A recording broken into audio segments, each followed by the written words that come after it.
Hello and welcome to another nutrition talk. So we're going to be kind of stacking on what we talked about last week, where we went through 4 of the phases of stress and the 4 profiles that we're looking at. So once again, we have our profile 1A, cortisol, stressed and wired. 1B, cortisol, stressed and tired. 2, which is insulin, and 3, which is inflammation. Now, these profiles come from the Poliquin Biosignature Modulation work, the workshops that Poliquin puts on, and how Charles Poliquin came up with these profiles through his biosignature modulation or his body fat assessment test. Now, in one of our previous videos, somebody had commented, I never really thought about eating for my recovery. I only thought about eating to fuel my workouts. Now, that is sort of half the equation. We always want to be eating to fuel our workouts and be fueled up so we're ready to go. We also want to be taking care of any needs that we encounter during our workouts. So I'm just going to go over a couple of examples for each profile and what would be an idea of eating for your recovery. So for cortisol, cortisol is the antagonist of our testosterone. We want to keep our testosterone and our good sex hormones high so that we can recover.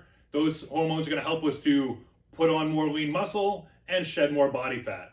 So when we are under cortisol, cortisol is going to tell us to store body fat right here on our midsection, protecting our vital organs. So one of the things that you can do to help with the stress of cortisol is magnesium. Magnesium is a nutrient that just helps to bring our stress levels down, helps our body react to any mental, physical, or emotional stress. So magnesium is one of my favorite minerals. It is really helpful for me. And when I discovered that, it was a big game changer for myself. So I highly recommend that everybody's on magnesium. It's one of the Poliquin foundational 5 supplements. So coming out of this workshop that I went through to learn this system, they believe that everybody should be on 5 foundational supplements: a multivitamin, magnesium, vitamin D3, a fish oil or omega-3 supplement, and a probiotic or digestive enzyme supplement for your gut.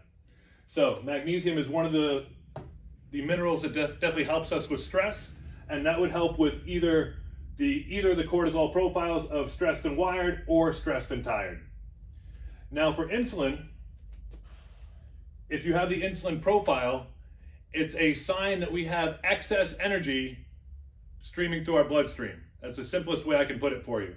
So if you are on the insulin profile, we're going to be monitoring your carb intake. So managing carb intake and timing.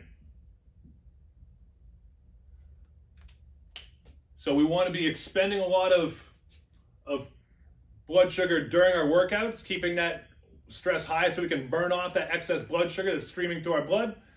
And then we want to make sure that we are refueling with the right kinds of carbs and also in the right time so that we don't go back into the same situation that we just worked ourselves out of, and how we kind of get out of that insulin profile. And the last profile of inflammation, we want to be looking at things like our omega-3s. Now, once again, those are one of the foundational supplements here, so everyone should be on them, but they are hypercritical for the inflammation and the insulin profile, so we can get more of those healthy fats in our bloodstream and not be so dependent on our blood sugar for our primary source of energy. So omega-3s, you can also look at things like turmeric, as that is a great anti-inflammatory, as well as just something really simple, your water. So making sure you're keeping your water nice and high, because the water is going to be great for inflammation. So these are just a couple of examples as how you would want to eat and supplement depending on your profile to make sure that you are dealing with the stress that your body is encountering. So everyone's going to be a little bit different, but making sure that we are eating to fuel ourselves up, but we're also eating for the recovery of what we encounter along our journey. I hope that makes sense to you. If you do have any questions, please feel free to post them below in the comments. I'd love to engage in more discussion to go a little bit deeper on this. I know this is just a very brief general overview, but if you'd like to dive deeper into any of these, please feel free to drop a question below in the comments and we can get into that a little deeper.